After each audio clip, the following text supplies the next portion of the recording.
Welcome to the biggest Six Nations preview ever for the Love of Rugby's greatest championship, in front of a live studio audience. No, England aren't winning now, based on your prediction, so the fact thanks. that the opposite always happens to my predictions means they're probably not. So actually, the two Squidges are slightly disagreeing by the looks of it. I'm sure you didn't plan for this one. I think you still stick with George Forde. I think he's the guy that you sort of still build the team around, because I don't think anyone does it better. He hasn't really had a chance to just be let loose completely, and he's kind of he's that kid, right, that wants to have fun, just wants to see what happens. No, I was actually going to say Danny Cipriani, but anyway. Brian O'Driscoll was not confident in Ireland, I'm going to say. There was. He said it with his chest, so I'm going to say it with my chest. I think it's something that we can build off rather than something that's going to be absolutely detrimental to Irish rugby, you know? The biggest win we can have is winning back the fans, the Six Nations, because if we put out a style of play that fans can buy in, and it's looking like, you know, there's a bit of heart in the side, there's a bit of passion, and they're buying into what Steve Tandy is trying to bring in, I think that to me is a positive Six Nations. I think we've got the best backline in the Six Nations, honestly. Flair, Jouet, but also like he's learned how to control the game as well. It's enough about Coley. What about Finn Russell? In France, I don't think Wednesdays are like a day off or something, or they have breaks midweek. Every day's a day off in France. All right, Ben. Cheer up, Ben. Are you okay, Ben? Just Haskell going, what the fuck do I do? And the ref saying I'm not a coach. It's so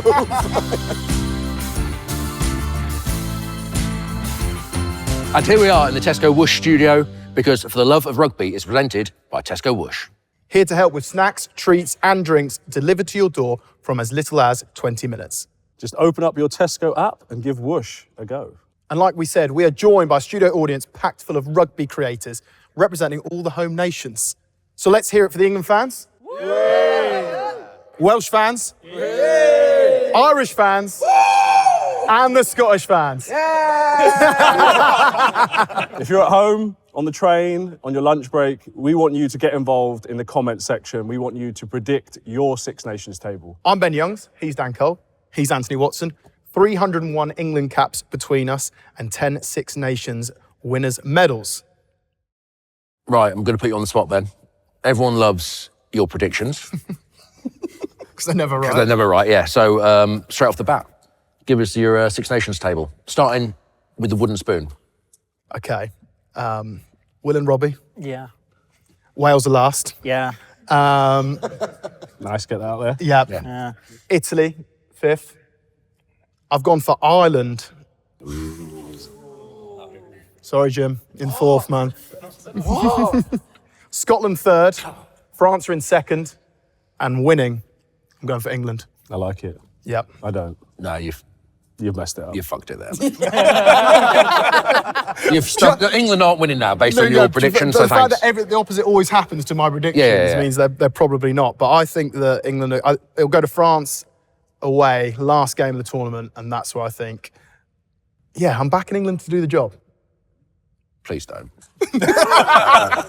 Would everyone feel more happy if I said that France No, you've made it now. You've done it now. England would then win it? So you've done it. Right, we'll do more on England later in the show, but first, Anthony Watson, why do you love the Six Nations? I think the history behind it. I think the rivalries are so deep, you know, like England going away to Wales or Wales coming to England. I think that there's so much history and like hatred there, I'm being honest. I think it fuels the game and everyone is so passionate about it. And then also the fact that, you know, so frequently the intricacies of the tournament, bonus points, this, that, and the other, it goes down to the wire. I think that it keeps people engaged for the whole tournament, and so much happens. It's very rarely, you know, that someone predicts a successful, you know, table, and that's why I think it's an amazing competition. Yourself? Yeah, you nailed it there. Okay. The other thing as well is the fact that you don't see Grand Slams happen very often, although they can, of course, happen, but you don't see it very often. And it's just the consequences and the margins between the games, there is never much. And I actually trying to do my prediction, which undoubtedly will be wrong, because I have that knack. But to actually predict the results is very hard. I don't think there's been this tight in terms of competition and what teams are capable of. And actually so much of it is home and away and what your fixture list falls, depending on you know, how many games you got home and who you're playing against. But I just look at it and just think, it's steeped in history. It is the greatest competition. And the fact actually they're now condensed it to, 3 weeks, 1 week off, 2 weeks, I actually think it's better for one, only the fans' engagement, but two, from the players' point of view. I think that the fact that we're doing it over a shorter period makes it even better and more engaging. So, well, I think that's enough from us, Len. Never seem to get the selections right anyway. So let's hear from the experts. Rugby with Amy, why do you love the Six Nations so much? I would agree with Ben. I think England will do well this year. I do think this year is going to be particularly interesting with having off the back of the Lions tour as well. So few teams are down with some injuries. We were at the Six Nations launch, and Brian O'Driscoll was not confident in Ireland, I'm going to say. He said it with his chest, so I'm going to say it with my chest. But he left the audience kind of apologising for the state of Ireland. Vittorio? Like everybody said, I think it's the history that makes the tournament, Pretty much every country has been at war with every other country in the tournament. Fair. And look, people will bemoan the deaths of hundreds of thousands of innocent civilians, but it's nice to have a good rugby tournament at the end of it. Comment below with your number one reason why you love the Six Nations, and Ben, you can read some out on the next show. And new to this year, I'll actually be in the comments section, so I should be engaging with fans. That's a bad idea. Yeah. Do you reckon? That's a bad idea. It's a bad idea if they're South African fans. I think if they're Six Nations fans, we're absolutely fine. Or Australian fans. Or Australian fans, to be fair, yeah. Or Australian fans. Or now Ireland fans. Or now Ireland fans. Well, yeah. You're running low. Yeah. I'll grovel my way out of it if they end up winning it. So the Six Nations launch was last week in Edinburgh. Ollie, you were there. How was it? It was insightful to get some takes from all the other previous captains. Alwyn Jones was there. Brian O'Driscoll, as Amy suggested, was flying into Ireland's chance of actually winning the tournament. So that might fire them up along the way. But no, it's good to see some old faces coming back around and giving their takes on who might win the tournament. It was good to see Castor Triviani as well. He was flying into the cigarettes throughout the entire process. He was having a great time. Yeah, he was getting involved with that and talking a bit about rugby as well along the way. I've just got a follow-up question. How's Alwyn Jones's lid coming along? Is it spiky? Yeah, it's getting there. It's there. It's growing, unlike Wales' chances of winning the tournament. Unnecessary. Yeah, sorry. But no, it's getting there. We did shoot one bit of content on the way walking in, and having looked back at the footage, he walked past this light, and it's safe to say I'll spare him from releasing that footage along the way. Sorry, Alwyn, I'm doing you a favour, I promise. That is the type of insight we need to know about the launch of the Six Nations. Just what we need. But I think we need to focus on the rugby for a little bit, seeing as that's why we're here. Does anyone agree with Lenny? Anyone agree with Ben? Are England favourites? I'm back in England. I don't know about Ireland and Scotland. I think Ireland will be above, but I'm back in England to win. No, I can count on you, Max. Is it just Max that agrees with me? Not at all. Some of us are Welsh and don't want to agree with you. Exactly right. This is the beauty of the Six Nations. No one wants England to win. Scotland in third is a win in our eyes. So yeah, we'll take So it. embarrassing. We'll take it away. Jesus Christ. I'm buzzing with fifth for Italy. I'll take Ben's reverse one from earlier. You were saying you get them exactly wrong. Yeah. So I reckon Wales top. Grand Slam, it's happening. At this point, I take sixth. If we don't get Until they invent another position. if they don't get relegated, if they don't go, no, Georgia, just have a go. Then I'm happy. I do think, though, as much because we were at the launch and then someone asked Borthwick about, do you think France are currently favourites? And he almost cut in straight away and said, yes. So I think as much as England and everyone wants to try and put all the pressure on France, I do think definitely on form, England should be favourites. And I think that should be the general feeling going into it, yeah. Whether you want to admit it or not, I don't know. Whether you don't want to jinx it. We're going to be good friends, me and you. I think they're finally going to get the win away at Scotland. I think they're going to do it this year. Murrayfield is an absolute home ground that you can't beat them there and stuff. I'm putting that Apart down. from Argentina. New Zealand. We'll get into that. To be continued. So England, right, 11 on the bounce, a fairly settled squad. Like the biggest news coming out of the squad was basically that there's about 2 tightened injuries. Right, that's not a bad place to be. Think about England history, all that kind of, going into the tournament previously, the headlines about selection, all that kind of stuff, who's going to play where. Like when the biggest news out of the squad is you're down a tight head, it's not bad, is it really? No, obviously Finn Baxter's also out now, so they are one loose head down. I think when you look at England, they've got momentum going into a tournament, which they haven't always had of recent years. You look at only last year's autumn, or 2 years ago, sorry, and they led in this tournament. Actually, England were sort of almost finished the form team at the end of the tournament, whereas if like they were almost stuttery starters, you know, the Ireland dismantled them at the Aviva pretty comfortably in the end. And you look at their, like France, a butcher load of chances. England hung in there, daily scores, and actually on another day, France win that. So actually by the end, the England you saw at the end, you almost didn't want the tournament to finish. Yeah. They had some momentum. And I think leading into this one, like 11 wins in a row, exactly right. But they've actually got momentum in it. They've got confidence in their game plan. I think Lee Blackett coming in has been a great addition. You look at the foundations of their game, which is, of course, maul, scrum, and a strong defence, tactical kicking game in terms of being so efficient out of their half, which Alex Mitchell, of course, does, George Forde.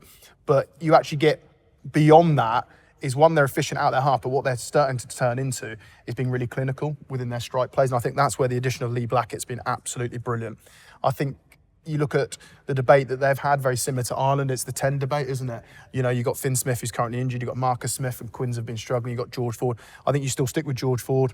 I think he's the guy that you sort of still build the team around, because I don't think anyone does it better than him in terms of playing that Steve Borthwick game plan, which is incredibly efficient, low phase count in your half, to being extremely sort of clinical in the opposition, which is 2 to 3 phase strike plays. If you're not coming away with anything, you either go to the air, you take the drop goal, and you build that scoreboard pressure. And in England, I think for a team that once they get their noses in front, are very hard to then rein in. I think if you're playing against England, you've got to try and get to a situation where you want England to chase the game and almost force them into a game where they have to play a bit more expansive from further out and move the ball. And I don't think anyone's done that to England yet. As soon as England get in front and they're very comfortable sitting like lead and almost squeezing you. So interesting thing for me to see, can Scotland away, for instance, in a really tough place to play, can the way that they play and they move the ball, can they get in front and force England into chasing the game? And I think if a team does that,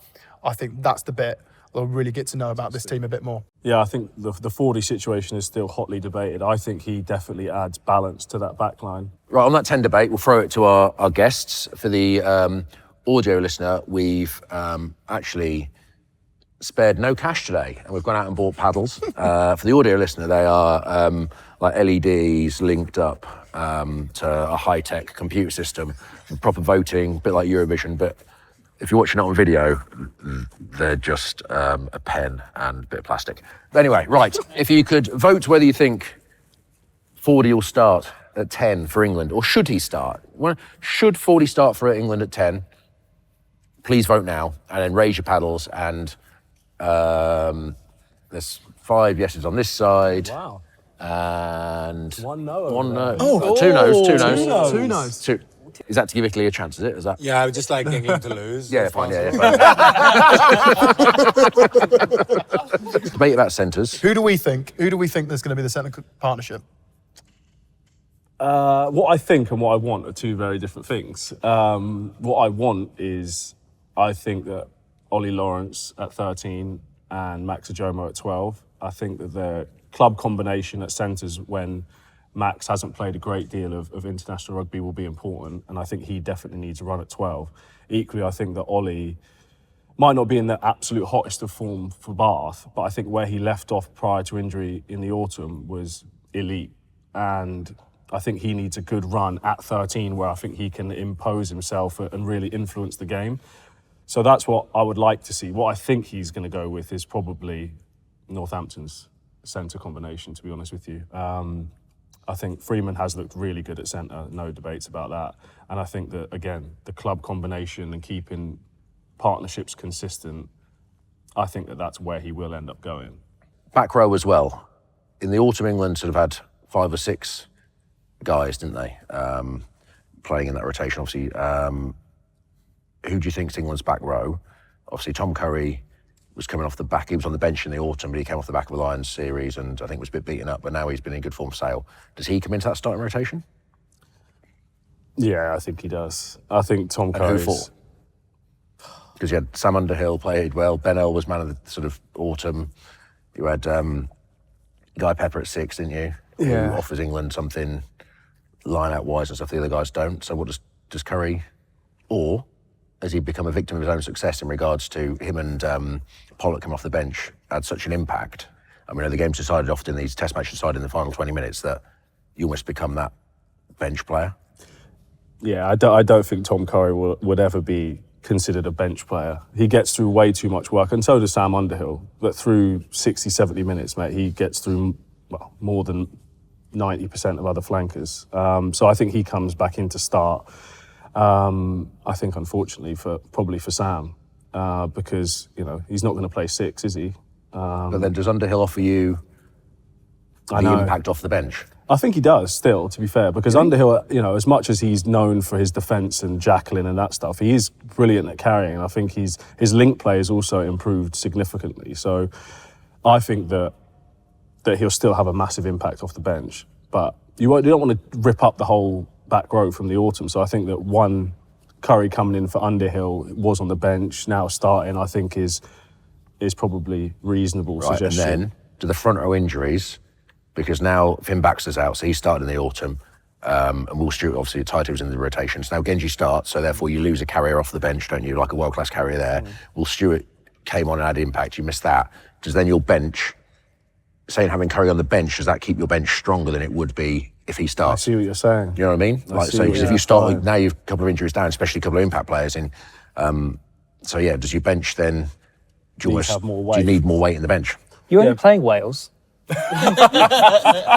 You're fine. The big thing as well is I think, like, one, it's balance. Of course, all back rows need good balance. But I think the other thing is some players are better off a bench than they are starting. Doesn't mean they can't start. It's just, if you took Underhill, for instance, the early collisions of a test match and what that looks like, and his ability to tackle, like, stop people on the gain line, everything like that, you almost need that from the start, where the game, if the game is last 20, where the game so often has been won, as we've seen in the course of sort of the last 18 months, 2 years of Test rugby, that actually, do you need that at the back end of the game? You probably need something else, which is what Curry comes in, and almost because he's so good, I think also his hip, also I think you need to sort of manage that, because you need him for World Cup. But what I would say is, England in a really fortunate position where they have got depth, and I think they could pick any of those guys. Ben Earl could come off the bench. Curry could start at 8, for instance. You could put Curry at 6. Like, there's loads of rotation they can do, and they're really fortunate. But I think we should ask everyone here to vote. Does Curry start in your back row? Big red Ollie Chesham as well, because Ollie Chesham missed the autumn, didn't he? And he's a carrier. But he can play 6, but I'm saying he's a carrier in the second row. And you think if you think about that team that started in the autumn, it probably didn't have Ben Earl was doing a lot of the carrying, wasn't he? But then if you're starting Genj, you're starting Ches, and you're starting Ben Earl, then there's more carry in that pack, isn't there? Right, let's see what people... If you voted yes... Oh, yeah, well, okay, Start yes. Pollock over there. Yes. To our left, we've got... 2 yeses. 2 yeses. 3 noes. 3 noes. Wow. And to our right, we have... 4 yeses. 4 yeses and 4 noes. 4 noes. Oh, split. Split. Should we start with the nose? I just think it's a case of if it ain't broke, don't fix it. Looking at Borthwick with his kind of ethos of putting almost his strongest pack on for the end of the game, that if you find yourself in a tight scenario with 20-odd minutes to go, bringing on Pollock, who brings bags of energy, bringing on Tom Curry, who will really attack the breakdown, and what you were saying earlier on about, like, Sam Underhill's really good on the carry, and, like, in attack, like, he's still just as good as most of the players that you could put in his position. I think Guy Pepper's been unbelievable but ever since he got that jersey, to be honest. And I feel like, because England are on such a winning run, you kind of don't want to change it. You don't want to tinker with it too much. Much the same as what we're saying about Forde, in the game plan, that you can build so much around that bench back row as well. You said about Pollock coming off the bench, but Vicky, you said start Pollock. Why not? Why not? Especially against Wales, right? I just see what he does. He hasn't really had a chance to just be let loose completely, and he's kind of he's that kid, right, that wants to have fun, just wants to see what happens. So I just say start him and see what happens against Wales. He's got the space to do it. It's not a team we're particularly concerned about at the end of the day, so why not give him the space in that match to just see what he can do? Yeah, and if it agree. doesn't, and I agree in the bigger games, like maybe against France and Ireland, he would be better coming on, because he is like bringing on a puppy, I imagine, but a very big puppy. So yeah, he might be a better bencher at that point, but I'd say why not just let him loose. With Wales, like, what's the worst can happen? You're beaten by 50 instead of 80. I know what you mean. Come on. Come on, what have you got? Come on. It's like the 5th one already. You've gone no. Yeah, to be fair, that's not a knock on Tom, because I think could easily make an argument that he's the best all-round back row in that entire stacked back row room that they have. But I think if you've got a winning formula, I don't think there's need to change it. Like, when you go through every Six Nations team, every back row is stacked, every team is stacked, but a massive point of difference for England is their depth of back row. And anytime you've got a bench that you can bring on, and you're being talked about in the conversations over the bottom squad like South Africa, people are saying it's neck and neck. If you've got that, I think in a tough game against Scotland, which I think is going to be, we'll talk about it later, it's going to be a really great game. I think that could be a real difference maker in where they normally struggle. That could push them over the edge. England, of course, second game is the Calcutta Cup in Edinburgh, and this could be a miserable day for England potentially. I think Murrayfield is such a fortress, despite Autumn Nations performances. But I think when England are there, we just turn into a different level that we really rise to the occasion. And I think you guys are going to find it really, really difficult, especially just looking at that squad that we have now. The depth is just so much greater than previously. And everyone's talking about back row options and who's going to finish and stuff. I think we really need to look at Freddie Douglas and Liam McConnell, huge players that are going to hopefully make an appearance in that game, and they're going to make a huge, huge impact towards the end. And yeah, I think we've got the best backline in the Six Nations, honestly. So I think as long as we can get the ball to those guys and let the creativity flow, we're going to put a lot of pressure on you guys, and Borthwick Ball's maybe not going to have enough to really put it up against us, yeah. When you look at the bench in the last 20 that Scotland had during the autumn, yeah, do you still feel like that's a concern though? If the game's tight at 20, Scotland won't have enough to... It was criminal what Townsend was doing with the Argentina game, to not make a change till the 70th minute. I was like, what the hell are you doing? The boys are clearly knackered, and you could see that Argentina power coming through and through. Maybe it was the bench wasn't strong enough on the day, and you can see there is always a massive drop-off when we have the bench. But I think with Glasgow's success and everything else that's going on, Finn's just amazing. I think they're a lot better, and we should see us actually finishing a full 80 minutes this time. The last time England actually won at Murrayfield was in 2020, and I think you were on the bench. That was one of the only games that I've been injured for that I was buzzing about, because the weather was horrific. Awful, wasn't horrific, yeah. I think Genji scored with a pick and go. It was the worst game ever, but we won. And that was the last time they won at Murrayfield, so let's see. It's time to mention our official business finance partner, Tide. Tide is more than just a free business account. It's designed to make managing your admin easier, save you valuable time every single month, and to help your business savings grow. Because it doesn't just store your money, it actually helps you stay on top of your business and make more from what you earn. That's right. With the Tide app, you can stay organised as you go, rather than dealing with admin in big, stressful chunks. It's a complete financial platform that brings everything together, from payments and savings to cash flow insights, helping you focus on growing your business with less stress. You can take care of your business by signing up to Tide's free business current account. You can track expenses, capture receipts as you go, create custom invoices, and manage your accounts all in one place. Whether you're just starting out or already established, Tide helps you save time and run your business more efficiently. Right now, you can open a Tide business current account and get £100 cash back if you spend £1,000 in the first 60 days. Just enter the code Six Nations, all one word, at sign up. Or go to tide.co/Six Nations. Terms and conditions apply. Because Tide is more than a business account. It's the all-in-one business finance platform designed to help you run your business better. Right, we've got Squidge Rugby in the house. Hello. So, Will and Robbie, do you want to give us your table from last to first? Yeah. Last place, mind your business. Just don't worry about it. Yeah, it's fine. Rugby will be the true winner. We'll start at fifth. That's fine. Yeah, rugby itself comes in sixth. I lean to Scotland in fifth. Okay.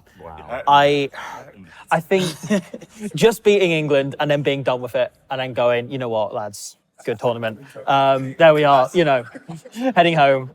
Are you similar? Yeah, I mean, that Scotland-Italy game's... Yeah. I don't know, though, because, I'm very just frustrated by the Townsend era. I'm sure you probably are very much the same, Finlay, yourself, but it's really frustrating because they have got, a world-class backline, as you mentioned, and yet, at this point, we're still going, why have they not won a Six Nations yet? Yeah. And, Yeah, I sadly think I'm with you. And it kind of feels like the last chance to do something. So you've got then Italy probably in fourth, stepping up one. Though those two could be either way around. You know, they could easily fall the other way. Ireland third. Yes, I'll go with that. Who again look, in solid shape. Will win their home games as you mentioned, but like from there, those away games are pretty tough. They've kind of got their easier games at home, so probably throws things open a bit. And then I think it comes down to the last day. I think you've got England playing France in Paris, which is exactly the game you want to finish the tournament. Great cop-out answer there. My feeling Whoever wins the title decider wins the title. It's either an England Grand Slam or it's France. So France will probably pick up more points against Wales and Italy to kind of blow out that scoreboard more than England will, just in the style of rugby they play. It's much more open. They'll probably blow that on points difference a little bit. And so my gut feeling is in Paris, that'd be a big factor. I think England are currently a better team, but France probably beat them on the day, maybe have a misfiring tournament other than like one huge win over Wales or Italy. And then pull it all together in one big game at the end, which is very French rugby style, and somehow win the title. That's the thing, my gut is. Because I feel like with the autumn France have just had, they've played quite a different kind of, certainly in terms of the kicking game, they played a completely different style of rugby to what they've played under Galtier pretty much the whole time, and instead leaning into a more contestable kicking game, which wasn't really working. And so I'm kind of questioning whether they try and lean into that and kind of catch up with the rest of the rugby world in trying to master that. And they may drop a game at that point with England on the form they are, because England are, up with South Africa as the best kind of aerial team in the world, and whether that might go against France. Not to get too into it, but like kind of suggest it's the only justification I think for dropping Damien Penaud is the weakest area of his game is his kick chase. And so is it they want to lean into that, and they've picked wingers who are better on that, be it Teo Tsogbe, Gardrian, etc., who are known for their kick chase and more aerial game. So it depends how France play, but I kind of feel like them in Paris probably finishing first. Interesting. So actually the two Squidges are slightly disagreeing by the looks of it. I'm sure you didn't plan for this one. We'll fight in a moment. It's all right, we'll hear more about France later, but thank you for the table. Does anyone think that Wales won't come last? Come on, you've got to make a case, mate. Someone's got to defend Wales. Come on.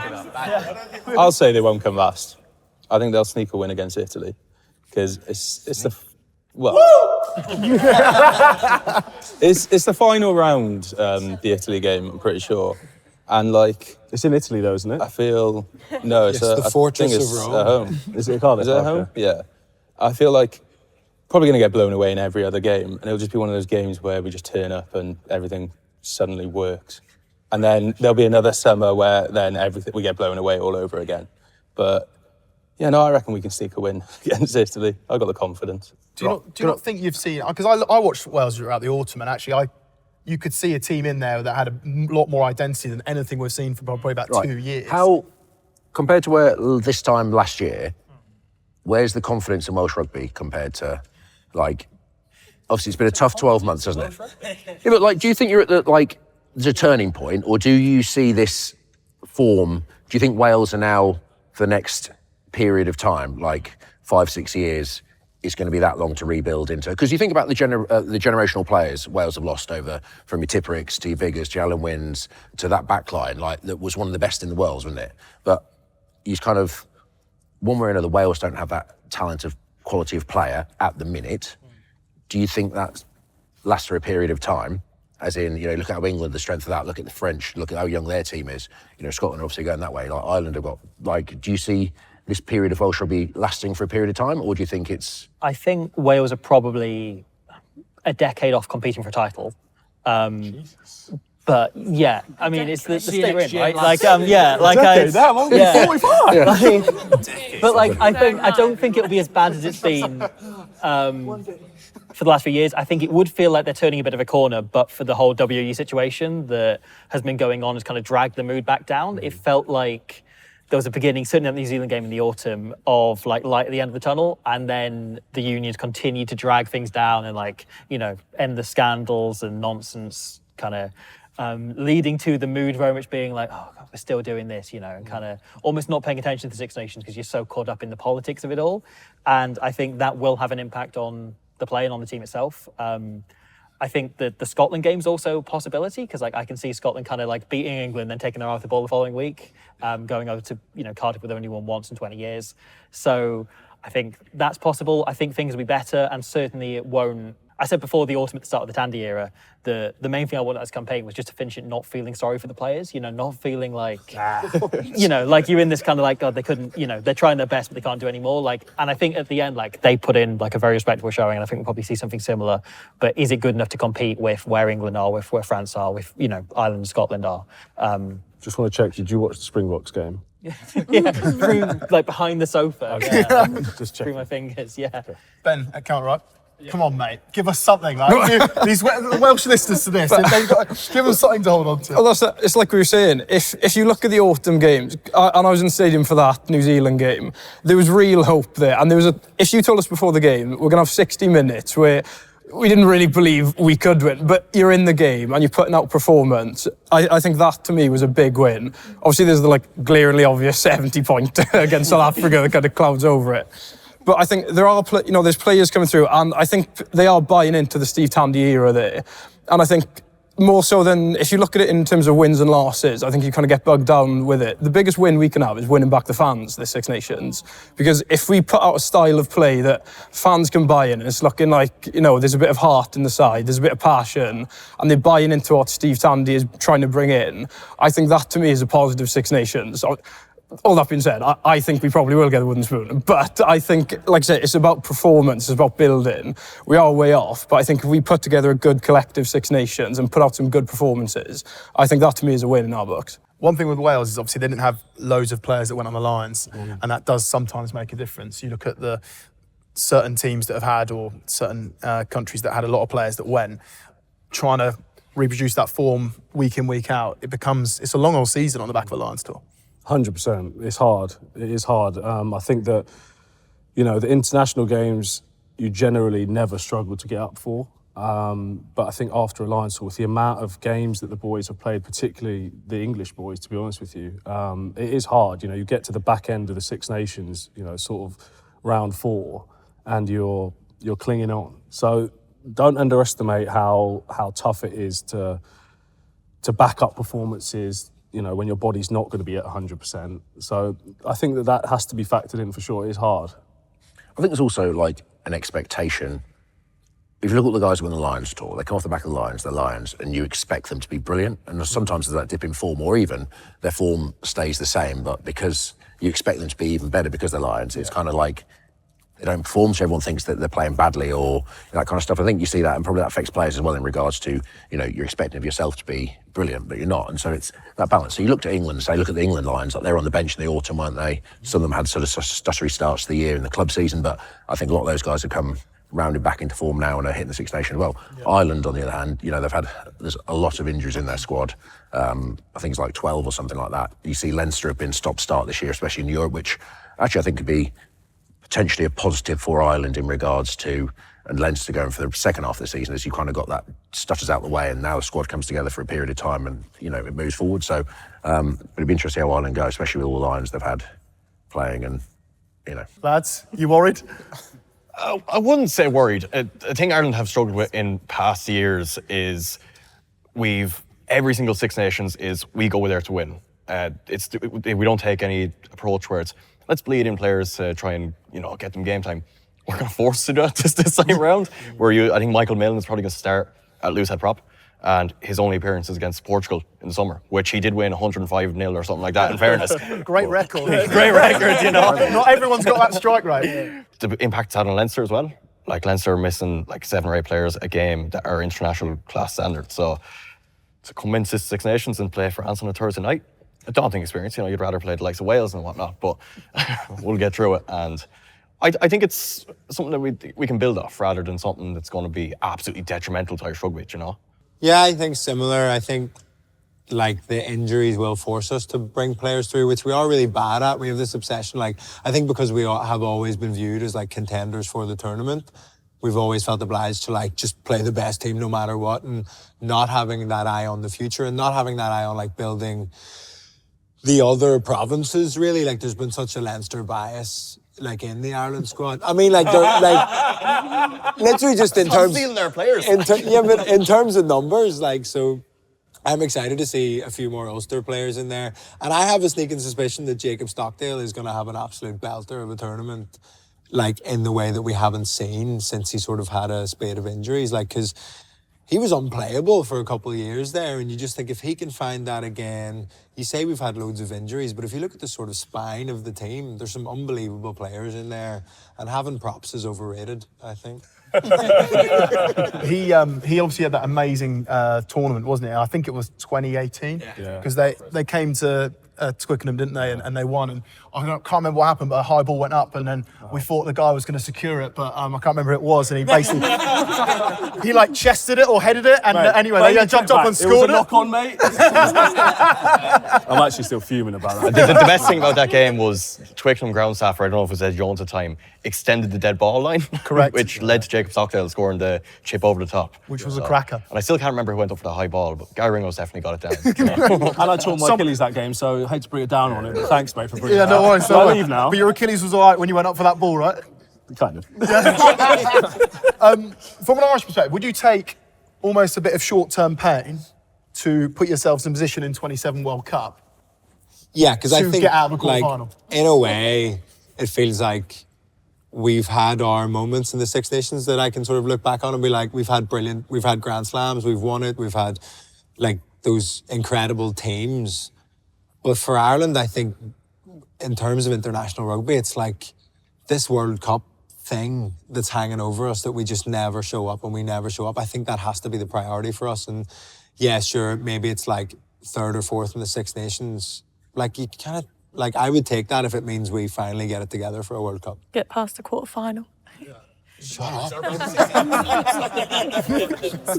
It's tough because England had that period, didn't they, almost after 2019 going into 2023, where Eddie Jones almost picked a sort of a different side, and his aim was to win the World Cup, and almost Six Nations didn't fall by the wayside. But as a fan, like going into the tournament now, you want your team to win the Six Nations, don't you? Like, you kind of, you say there's like, you know, we'll take that, the World Cup getting out of the quarterfinal set, but there's no guarantee that happens. So it's almost like you want to win now, but at the same time, you know, if you win a World Cup, then actually a crap Six Nations is fine. But at the same time, you can't guarantee you're going to win the World Cup. So it's tough. And say, as Ireland, you want to win every game. And how do I, like, this past year for Ireland, because obviously Ireland were flying high, if you go even 12 months ago, then France battered them, didn't they, physically? South Africa demolished them. Like, is that affected the mood of the fans? Are Ireland I think it's harsh. Like, we had a mediocre autumn. We did. It wasn't our greatest autumn, but like, I think our performance against Australia was one of the most clinical performances I've seen of Ireland in the last 24 months. Obviously, Sam Prendergast had a wheel over that game. He got the nod, which I was very happy with. And I think in terms of nailing down, like, we had a great squad that game. Paddy McCarthy started that game, bleeding in depth in the front row. If Andrew Forde got injured before 6 months ago, we literally had no backup props. You know, Cian Healy's gone now as well, obviously great servant Irish rugby. So the fact that we can use the Six Nations like this to bleed in those players is huge. Saying that though, I don't think we're in as bad a position as people make out we are. Like, it's not Armageddon here. We still have, as you said, a great spine of the team. Obviously, Jamo and Sam Prendergast at 9 and 10. So there are guys around, you know. I love you just have Prendergast nailed on, no question.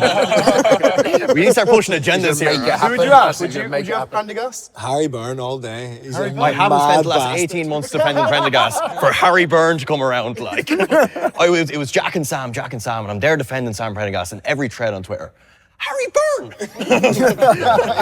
And he fits all my agendas. He's Leinster, he's a good kicker of the ball, all this crack.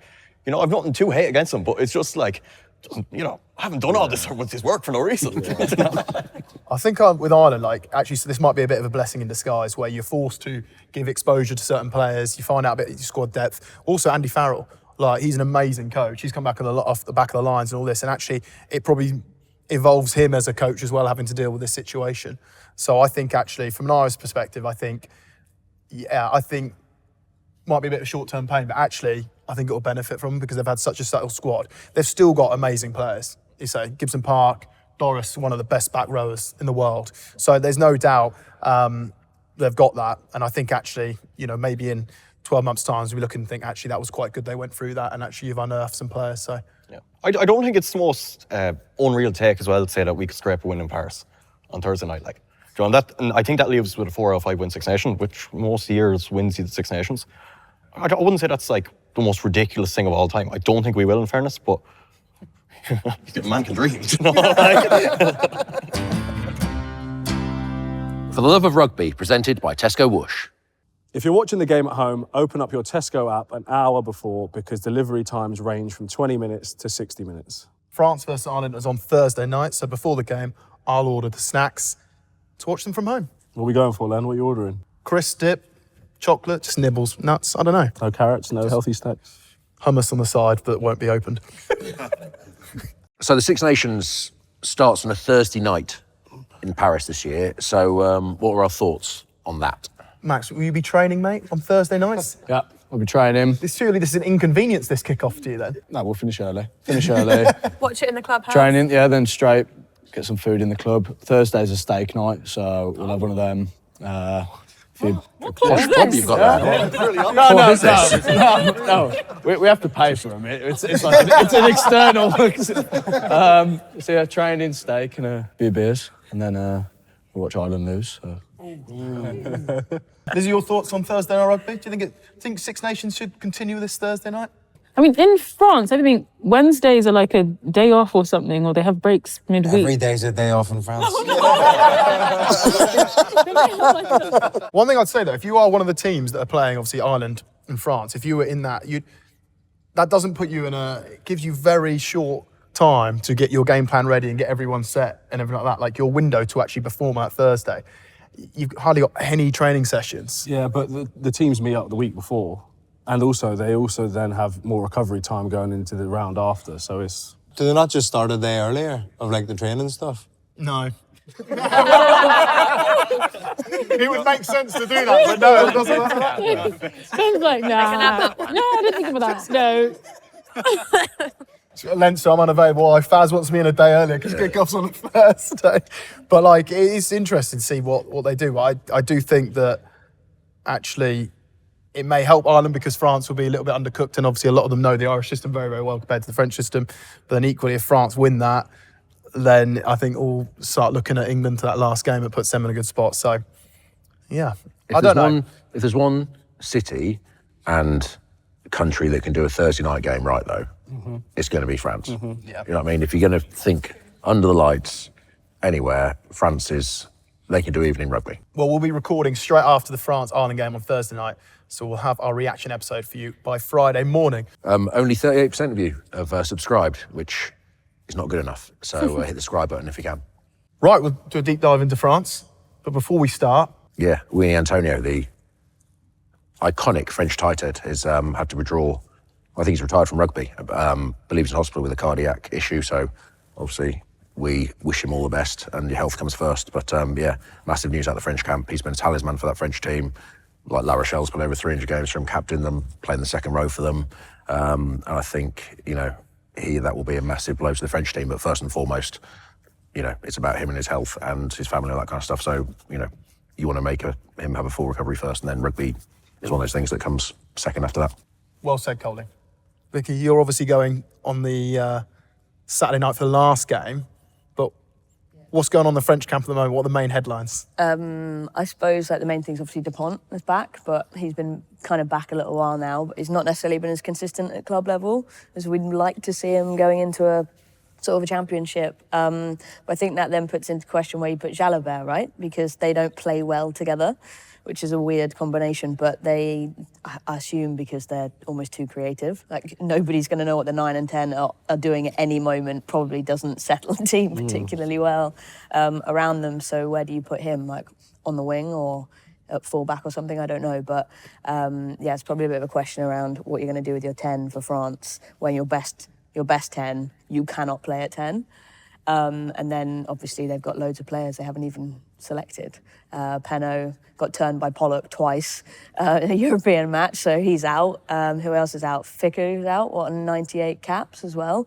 That'd be devastating, I imagine, for him. And then, Gregory Aldrich not playing either, so it's a pretty wild, French side to go in, and a young one.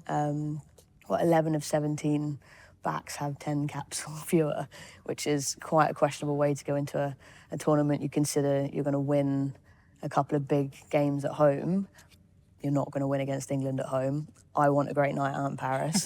So if everyone could just be on the same page about that, that would be great. And that would really annoy the French. I can imagine having England win at home on Saturday night in the closing game of the tournament. So that's my plan for my weekend in Paris. There's some, like absolutely, you've highlighted some really key things there. One I'd totally agree is, like halfbacks are obviously combinations and everything has to complement each other. And sometimes you have a really creative 10 and therefore the 9 has to almost fulfill his role of quick ball and service. The issue that I think when you look at France and you look at Dupont and Jalibert is they both want the ball all the time. As you said, they both want to be the creative player. They both want to do their thing. And almost when he plays with Intermac's almost happy with Dupont running the show and only wants it when it's his time to sort of do it and almost facilitate it, where Jalibert will want it. So that combination is really intriguing.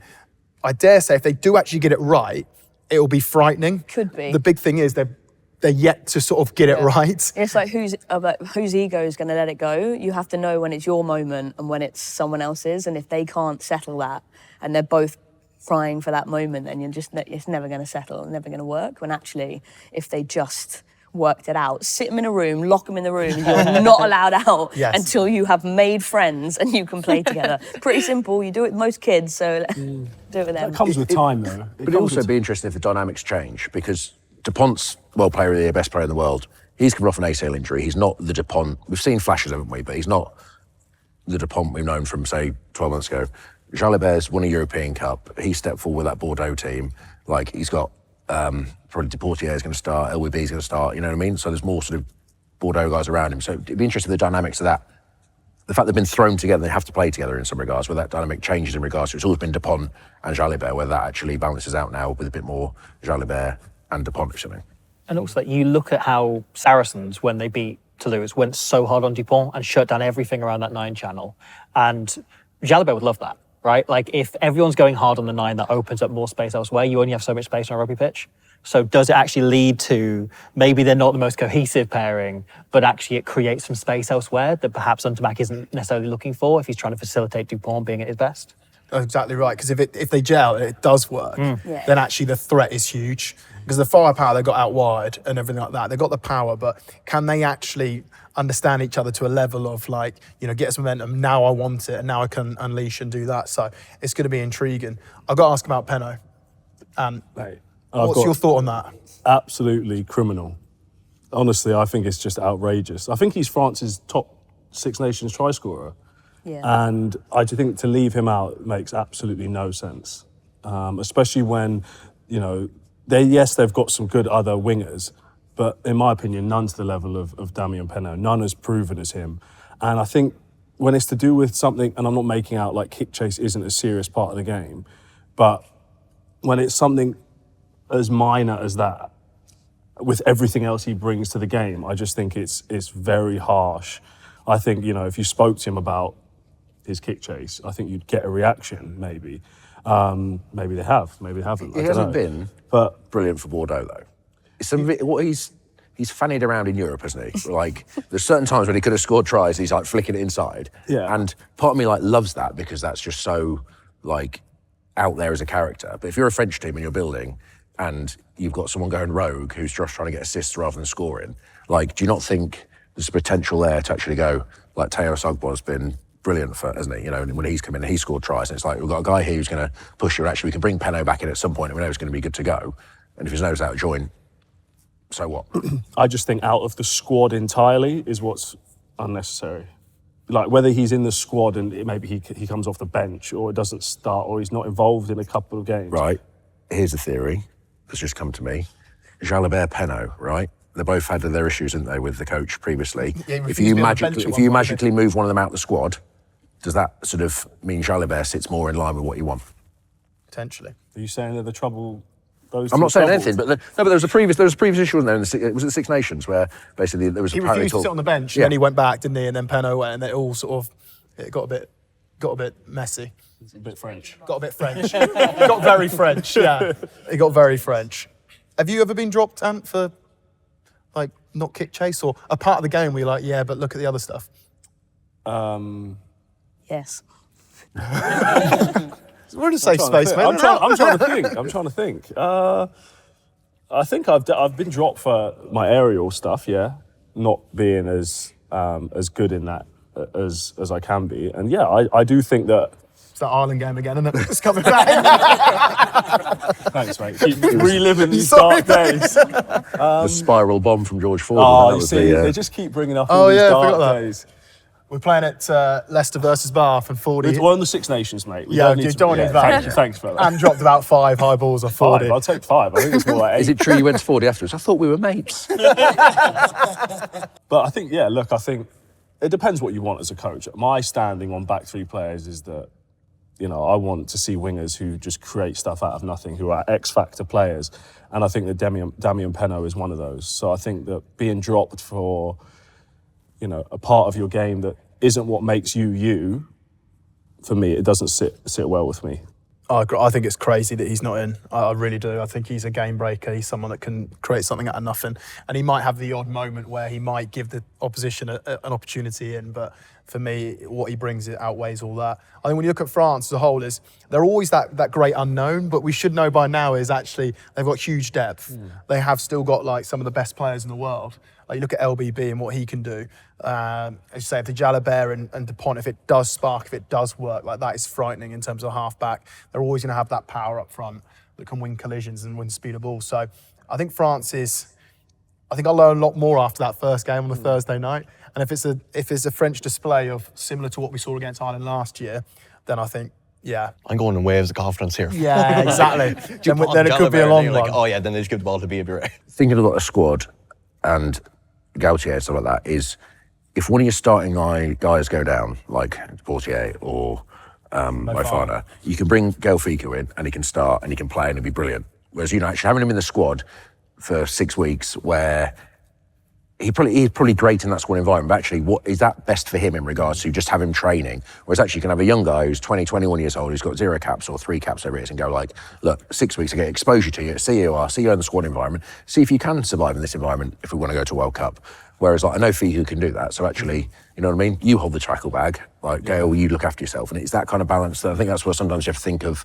It's not about so much Gail Fiku's been dropped, but it's actually what's best use of him, and if we need him, it can come in no issues. Yeah. Well, you make a good point there, because I think even at the World Cup in 2019, there were definitely selections there, as we've spoken about in the past, that were about the harmony of the squad, as opposed to, is this going to be the best thing? Do you know what I mean?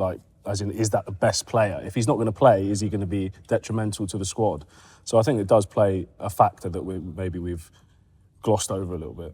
Right, time to put it to the paddles. Who thinks France win the championship? Yes or no? I do think, though, from a confidence perspective, when you look at France's team now, without Aldrit, without just names on the team sheet, out Aldrit, Penaud, without Fiku, it looks like a weaker team. Yeah, but if you look at the Six Nations as well, Ireland apparently aren't, which I said, aren't that strong. Scotland are up and down. England are strong. Wales are Wales. Mentally, it's not a good time for everyone to be like that, you know what I mean? True. Right, let's see what everyone said. Okay, on our right, we've got... guess. 1, 2, 3. You just don't want to say England win. We've got You 4 just don't yeses want to the anyone but right, England. and we've got 4 no's to the right, and we've got... Not quite, no. Okay, we've got 1 yes on the left. Why? I think it's just points difference. I think it's just that they beat England in Paris, they will, because they play such an open game, put more points on Wales and Italy. England probably best team over the tournament, but if they slip up in 1 game in Paris, then that potentially opens the way for France to win by default, even if you've got this England team who you'd kind of probably back to have a better World Cup and back if they played home and away, I'd say definitely England to win this. But I think the fixtures have fallen quite nicely for France. Our Scottish coverage this Six Nations is brought to you by Vodafone, proud partners of Scottish Rugby. Vodafone are working to open up access to international rugby through their partnership with Scottish Rugby. This Six Nations, they've given away match tickets to Scotland versus England at Scottish Gas Murrayfield, giving lucky listeners the chance to attend the captain's run the day before the game and to put on a training session for a youth team coached by me and Ben, as well as a Scottish rugby legend. All this highlights their commitment to removing the obstacles to watch your national team play on the biggest stage and bring fans closer to their national team. Finn, you're a passionate Scotsman. Very passionate. How optimistic are you, and why are you optimistic? there's always two sides to it. You know, there's the optimistic Scottish fan, but then there's also the realistic sense of what's actually happened. And when you look at what Townsend has done over the past 8 or 9 years now, that we've only had one 5th place finish, one 3rd place, and the rest are 4th place. For a team we've had like that, we haven't even got 2nd. So you're starting to, as well as 2 World Cup pool stage exits, it's really kind of adding on now of like Townsend, what is he doing? Is he working with the best of what he's got? Or is this a really good group of players and they should be achieving a lot more right now? I think we should be achieving a lot more right now. And I think we could go really, really well if we start the tournament off right, but we could easily get ahead of ourselves and then just absolutely bottle it. There's fears in the back of my head of like a Wales loss or silly mistakes against England, but I think one of the games we really need to look forward to and really try and get a win against is Ireland. We haven't beaten them in 9 years. Townsend's never beaten them himself. We have to have some level of just showing that we can actually beat them, especially going into the World Cup next year, because if we can't beat Ireland, then that's just going to show another early exit in the World Cup for us. It's interesting because actually when you look at Scotland as a team and actually their backline, I know you said earlier about them having the best backline. They're amazing. Which is subjective. But but they are good. They are very good and they do have that threat. And it's the biggest thing for Scotland, I think, from like looking from the outside is the consistency of those performances. You get those one-off performances, you get those games where they're in it, but then they're not able to almost back it up routinely. And therefore, you see you sort of all these highs and lows with the Scottish performance because, you know, 1 minute they're in the game against New Zealand and they just lose just at the end and it's sort of gutting for them. And the following week they back it up with in a strong position to then almost fall off the cliff against Argentina in the manner they did. And I think that's kind of what you sort of see with Scotland too often is they win games and there's always that, oh, here they come, they're going to now do it, and then they don't back it up. So I think the biggest thing from like watching them is can they consistently bring it this tournament, which they haven't been able to do. I think there's been a start, like with how good our backline is, there's always that look at the forward pack hasn't been amazing over the previous years. I think it's just getting better and better, and that gap between the backs and the forwards is a lot closer now. Boys like Rory Darge, Jack Dempsey, absolutely amazing players, and even the props, Pierce Schoeman, getting a lot better. So I think as long as the forwards can stay together, and even with the young blood that I previously mentioned with Liam McConnell and Freddie Douglas, when they come on, that we don't see that dip and we don't just lose it in the last 10 minutes of the game, but we keep powering on and we actually really control the game. Finn Russell, obviously Lion and everything, the influence he's had at Bath, but not only Scotland. So I'd love to know from your vote, is Finn Russell the best 10 in the tournament? Yes or no? The whole tournament? Yeah. Out of all the 10s, there, is he the best? In your opinion? Don't even need to write there. Something down and have that prep. Not even a debate. He's straight in. Had it prepped. All right, we got the votes. Yeah. Oh. Flair, Jouet, but also like he's learned how to control the game as well. It's enough about Coley. What about Finn Russell? Well, maybe not got the hands of Coley perhaps, but no, it's those risks, you know. He flicks passes, short balls at the back. You get some moving, but yeah, Finn makes a good point about if the forward pack's on the front foot, I think they've got a better chance. I don't know if he's a back foot kind of 10, but when he is on the front foot, I don't think there's many people better than him. When you look at every Six Nations team, especially a two-horse race, I'd say it's either him or Jalabert, and especially a club rugby, these are the two most informed 10s in the world, probably. But I think, to me, if you take Finn Russell and you put him in any one of those teams, they're going to go just as well, if not even better. So I think he's going to make a real impact. And I think if he's spearheading this Scotland side, I think this is the best chance they've got to really go far this Six Nations. Like I said, they'll be targeting that England game, which I think would be massive and could be a real trap game. So I think if he shows up in the big stage, which you know he can, I think they could be really dangerous this year. Interesting. And did anyone have no? Yeah, I've got not quite. Here's my favourite though. I think I agree with Ollie's point that like everybody really like underestimates him as a game manager. Everyone kind of writes him off as this like just a flair player, and actually his kicking game's unbelievable, especially for length. However, it kind of comes back to that Rassie Erasmus thing he said, where he said, would you rather have Finn Russell or Handré Pollard in your team? And he said, I'd rather have Handré Pollard because I want to win World Cups, I want to win trophies. And I kind of think he has a point. So in this tournament, I would go George Forde, just on the sheer like winning rugby games kind of instinct that he has. That's so the yeah, most Squidge Rugby take of all time. Well, I say what you say. What George Forde reads 2 phases ahead. Yeah, he is my favourite though. I will make that very, very clear to the camera. FA, you've put no bloody way. I think I wouldn't say he's overrated, but I think. Let me. No, let's hear him out. Let's hear him out. Let's hear him out. He's going to say Garbisi. No, I was actually going to say Danny Cipriani, but anyway.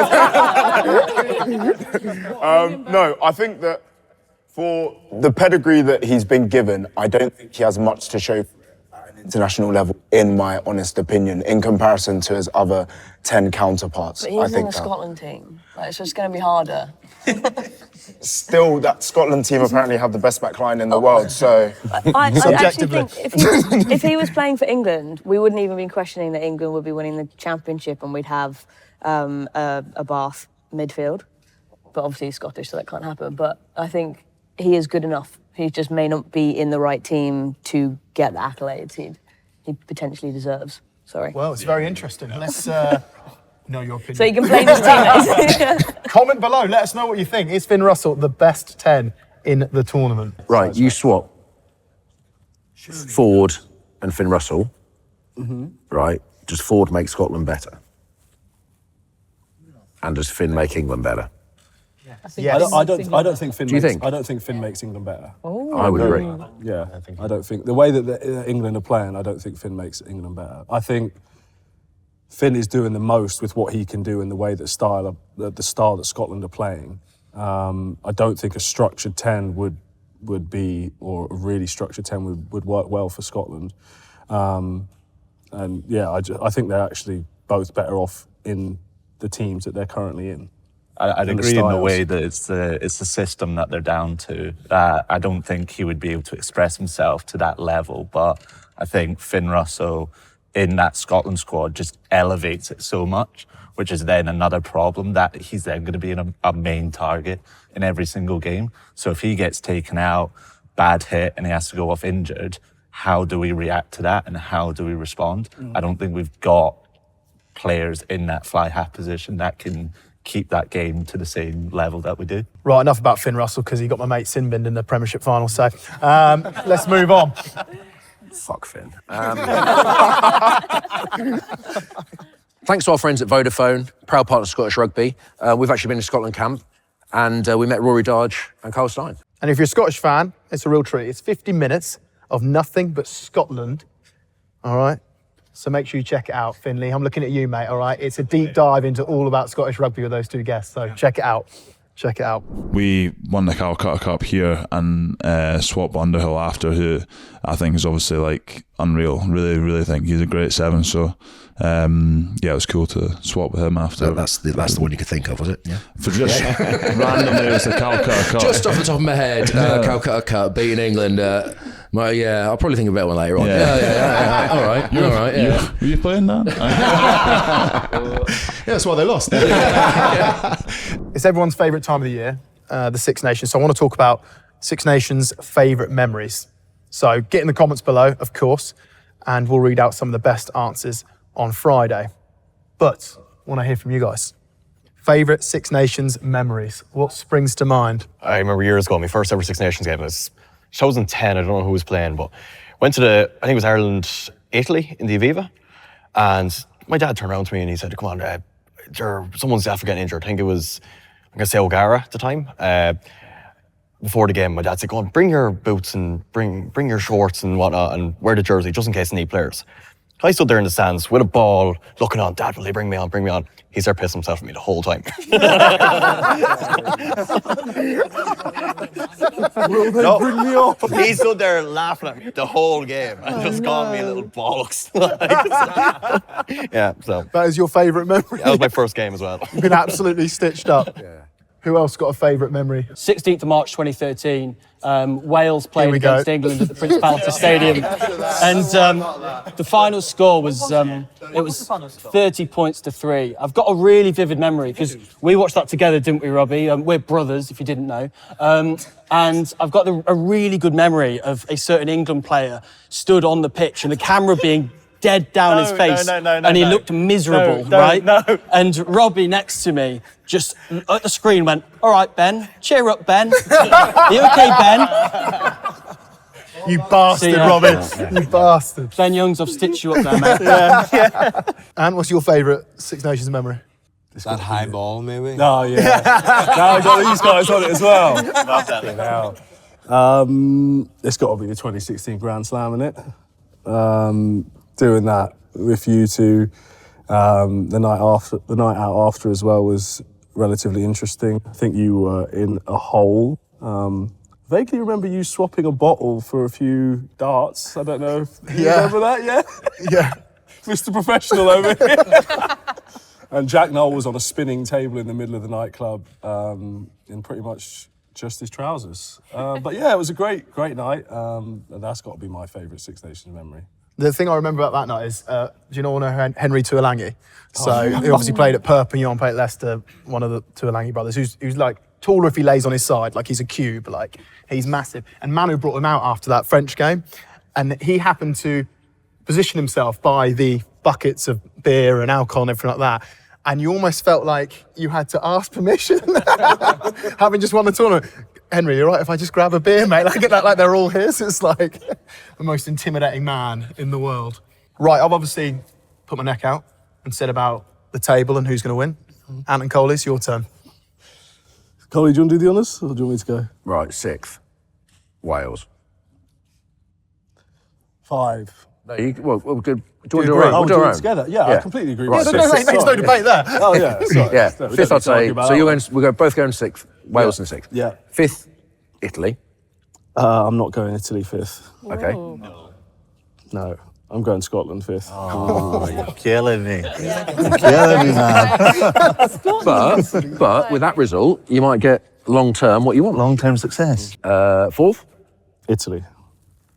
I am going to go Scotland. Okay. Partly because they play in Ireland, don't they? The game's in Ireland, so therefore I'd be tempted to put the way around, but yeah. 3rd? Ireland. 2nd? France. I'm going to go England. And 1st I'll go France, and you can do England. Nice. I'm Breaking happy 2 with international players for England back to our country. Yeah, but if England win, I'm going to be happy. Yeah. If I get my prediction right, I won't be as happy, but I don't look stupid, do I? So that's fine. Win-win situation. Any wild predictions from anyone? Anyone happy to put themselves out there? I wouldn't say it's that wild, but I think the Scotland disrespect is getting a bit out of hand. I could easily see, like everyone's, I think a lot of the English people are looking ahead of that final game in France and saying, I know it could be for the Grand Slam. You've got to get past a very tough Scottish side to get there first, in Murrayfield. I don't think it's outrageous to think that at the end of the year, we're looking at Scotland finishing 3rd, pushing maybe 2nd as well. I don't think they'll win, but I think they're very capable of being at least 3rd or 2nd. I could see them finishing above Ireland. Can I just substantiate my point? It's not Scotland disrespect. I think it's actually a lot of general Italy disrespect, and we haven't talked about them much, and I think that they're going to be a real dark horse. I honestly think that they're going to push teams this year. But obviously England have played them 30 times, won 30 times. Do you think that this year they might turn it around? I've been super impressed with the way that Italy have sort of evolved. They seem to sort of build towards something during the Six Nations. Then at World Cups, it goes totally wrong and get absolutely blown out of the water by everyone. Sort of everyone starts thinking, well, what's going on here? And then they sort of build nicely again. And I think traditionally you look at Italy, Italian rugby, and your likes of your Castros and your Perises and guys like that. It was very forward, dominant and everything like that. But actually they play really expansive. They go multi-phase. They try and hold the ball. You almost see sort of similarities the way that Argentina play the game and the way that they do that multi-phase attack. You actually see that very similar to the way Italy play.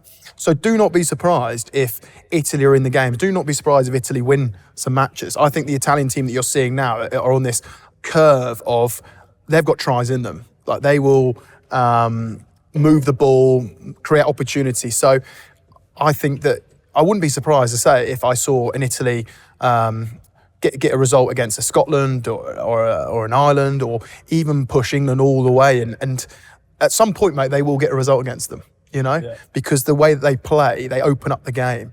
And as I've said before, with someone like England, I'm intrigued to see if England are in a situation where they have to chase it, can they do that? So I've been super impressed with Italy's sort of upward trend and the way they play the game. And I think, it wasn't so long ago, you'd almost tune in for an Italian game. You think this could be a bit boring, maybe. Do you know what I mean? A bit of that sort of rugby. I guarantee if for those that don't know much about the way Italy plays, if you actually tune in, you'll be really entertained. They play a lot of multi-phase attack, and the centre partnership is fantastic. Yeah. But yes or no, do you think that this will be the year they turn the streak around against England? I don't, but that gap is getting smaller. Okay. Definitely. Okay. No, I don't. But I do think that they're closing the gap. And it wouldn't surprise me, if it's not much in it. I think that they've come a huge, huge way. I do think that game where they didn't engage at Rucks was one of my favourite Six Nations moments. That was the worst. That was bonkers. Oh my God. We got on the bus after that, and then Eddie basically apologised to everyone, was like, it's not rugby and all this sort of stuff. And he was actually genuinely tempted, wasn't he? He's like, I'm thinking about maybe when we get back, we do a training session, lads, because none of you actually played a game. It's like, no, we did play a game. No, it's fine what they did. We don't want to train. I honestly thought we were going to go back and train. He was fuming about it because it was damage limitation mindset, but it absolutely baffled everyone. Hilarious. Yeah. Just Haskell going, what the fuck do I do? And the ref saying, I'm not a coach. It's so funny. Yeah. I think a bit of insight from the launch as well, Casada, the coach, is talking about backing up results. Similar to Scotland as well, getting one lucky game here and there isn't good enough for them anymore. I think their mindset as well has shifted to actually going on and not just winning the odd game against Wales or Scotland, but actually trying to turn over these bigger teams. And I think it's not necessarily a hot take, but this might be the most open tournament that we've had, where genuinely you're looking at all the teams and they could all genuinely actually have a chance of winning the trophy, whether that's in a Grand Slam or just outright. Maybe not all the teams. Italy. Oh yeah, maybe not everyone. Maybe not everyone. That's it. I don't think there actually will be a Grand Slam this year, because I think everyone is capable of beating each other, and that's why, like you've said, points difference. I think it's going to be one of the best tournaments that we've seen, because there isn't really. Everyone is capable on their day of producing it. You've got Italian heritage. And an Italian shirt. I mostly claim that when I'm watching football rather than rugby. So who do you support when Italy play Ireland? To annoy my dad, mostly I'm big Ireland. They're sort of divided in my house, but yeah, big Ireland fan. Apart from, I think one of my Six Nations favourite moments was Tommaso Allen scoring a try to win Ireland. It was either the tournament or the Grand Slam, I can't remember, but it was just huge festivities in my house because we were finally on the same page at the Six Nations. Okay, let's get some predictions from Chris over here to finish up. So, paddles at the ready, please. First one we've got is, who will be top try scorer? All right, let's see your answers, please. Pretty consistent. Yeah. LBB a lot. Arundel. There's a rogue answer over here. Lizzie's gone Pollock as well. Oh my God. Stockdale, you've said it from the moment we started recording. Sheehan's a good shout though. I do actually think he Dan bangs a Sheehan lot is a of great really shout. tries. LBB. I just want to see the comment section lose its mind. Dan Sheehan would break my heart, not because he's a brilliant player, but because that will mean that there's a fair few mauls and no one wants to see You want to see more than that? I don't want to see mauls, mate. So there's a lot of people that think LBB, Tommy O'Brien. 3 home games, he's absolutely electric. He's nailed down that kind of 14 jersey for Ireland now with injuries to McHanson. I don't know, I just have a feeling. I'd love to see him finally take off. He's been so unlucky with injuries the last, nearly 5 years or so. So to finally get the shot and get a good run now, I wouldn't put past him. And who are you picking as top try scorer? The safe bet is BL Barry. Right. You want to play safe, do you? No. No. Didn't think I'm going to go Faye Boso as well. Faye Boso. Yep. Len? Yep. I am going to go... It's hard. I think LBB again.